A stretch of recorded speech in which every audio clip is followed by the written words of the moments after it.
I was introduced to rail shooters at a very young age, with my first real experience being Star Fox on the Super Nintendo. I became absolutely hooked to the genre as a kid, and during my early years I got to enjoy titles like Sin and Punishment on the Nintendo 64, as well as Rez on the Dreamcast. In my eyes, those two games, at the time, were the absolute best in the genre.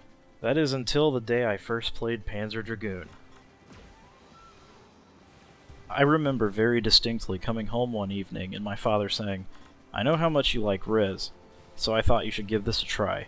It's similar, but this has a dragon in it, and I know you like dragons." While it wasn't quite like Rez, this was my first experience playing Panzer Dragoon. The experience was short-lived, but overall thrilling.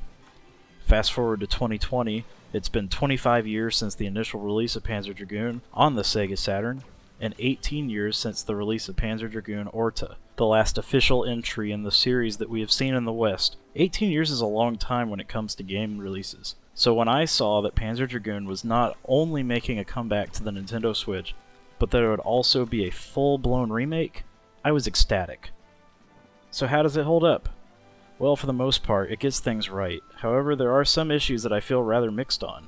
To start things off on a positive, the biggest upgrade from the original would obviously be the visuals. What we have on display here is fantastic. The environments are in much greater detail than ever before, and the player, as well as the enemy models, look great. I just wish the color filters used did not impact the coloration during certain stages, but even with this flaw, it is still a very nice looking remake.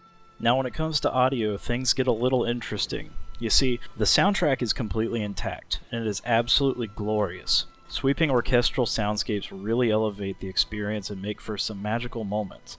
However, something I do not like is that some of the sound effects have been altered or changed. In particular, the dragon's cry upon getting hit has been changed, and the sound of its cry when you get turned not alive is also no longer present. It's a strange decision to be sure, but I can't help but wonder if the development team simply did not have access to the original audio files for sound effects.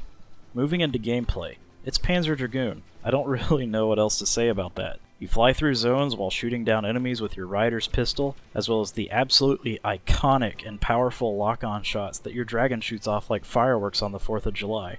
What sets this game apart from most rail shooters, however, is that you have the ability to rotate the camera a full 360 degrees to aim at enemies that are at your sides as well as behind you. And while you're aiming forward, you also have the ability to control your dragon in order to avoid shots or obstacles. Overall, with this remake, I feel like it's pretty solid. I do feel rather positive about the overall product. However, there are some flaws that make for a slightly irritating experience. For starters, the performance is generally solid, locked at 30 frames per second. However, for some strange reason, during small non-gameplay moments, the frames can tank into the high teens, low 20s, as demonstrated here. I don't necessarily understand why it's like this. I feel like Panzer Dragoon should not be that demanding on the system's hardware, especially during small cutaways where less action is happening.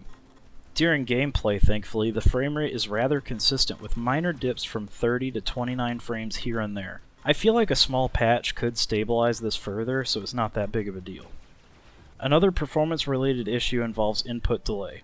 I've tested this game personally with a variety of controllers, the Pro Controller, the Joy-Cons, and the GameCube controllers with the adapter, with the Switch both docked and undocked, and the result is still the same.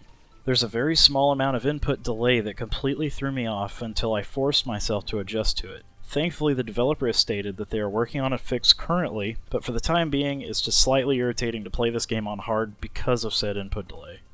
Thankfully, that is the only real issue I personally have with this title. There are some other minor problems here and there, such as the aiming reticle being behind the dragon as opposed to in front of it, as well as the dragon itself bobbing up and down in a much larger range than it did in the original Saturn release, which makes the player hitbox rather difficult to keep track of from time to time. I also noticed that when performing an emergency maneuver when your health is low, the camera simply rolls while the dragon stays in place. During this, you cannot fire off either of your attacks, leading to a rather awkward pause during the action where you're just waiting for the camera to stop rotating. The game also features a secret menu that they call the Shadow menu, which is essentially a menu that you obtain by beating the game on hard mode. It features stuff like a level select, speed up, God mode, as well as what I was looking forward to the most, an option to disable the rider. More on that in a bit. Personally, I feel that this is a very nice reward for those who are up to the challenge of beating this game on the hard setting. However, I do know that to some, it is kind of a bummer that the ability to input the special code for this menu is not unlocked from the moment you first start playing. I won't really consider this a negative point against the game, since I had no problems clearing it on the hard difficulty, and the game is only really around 50 minutes to maybe an hour in length. I just feel that for some it might just be slightly too challenging to unlock. I will say that unlocking the shadow menu is very satisfying, and the options within can really add to the experience. However, I did discover very quickly, after a few attempts to start playing the game through the shadow menu, you cannot select the intro to episode 1 for some reason. I mean, more accurately, if you select the intro to episode 1 as your starting place in the game, you will notice that when I skip the cutscene, it takes me back to the menu. At first I thought, maybe I should just let the cutscene play out and it'll let me play. But after sitting through the lengthy intro cutscene, I was left sorely disappointed as it kicked me out to the menu again. Thankfully, you can choose episode 1 from the menu and jump right into the action. I was rather disappointed to discover that the disabled rider option simply made the rider invisible. As I recall in the Saturn release, the secret mode that allowed you to play as only the dragon would not let you fire off a standard pistol shot. Instead, you were forced to only use the lock-on shot. That unfortunately is not the case with this remake, as for some reason they forgot to turn off the rider's pistol for this setting. Outside of this, I was even more disappointed with the lack of the Space Harrier mode from the original release, where you did not have the dragon and instead were just a rider floating in the air and you could only shoot the pistol. Thankfully, most of the issues I have with the game in its current state can be fixed or added in with a patch, and the developer has stated that they are working on a multitude of patches to improve the remake on Switch, as well as add a new remix soundtrack that I greatly look forward to. Now with that all out of the way, do I recommend this game? Well, yes and no. On one hand, I am absolutely pleased with the fact that I can play Panzer Dragoon anywhere I want thanks to the portable nature of the Switch, and in terms of visuals, I think it's a great upgrade to the original release. However, there are some minor issues that need to be addressed, such as the input delay and the general performance stability. It doesn't help that the price point might be a little high for some at $25 USD.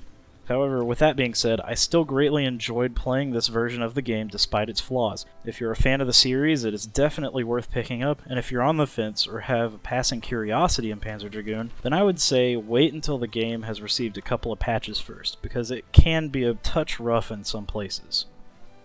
And with that, thanks for watching. I hope you all enjoyed my review of Panzer Dragoon Remake, and if you have any recommendations for game-related content, or any questions that I may not have answered in this video, please leave a comment below.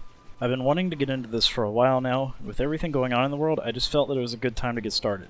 So if you want to see more of what I'm currently working on for the near future, please shoot that subscribe button with a lock-on shot, and I'll see you in the next video.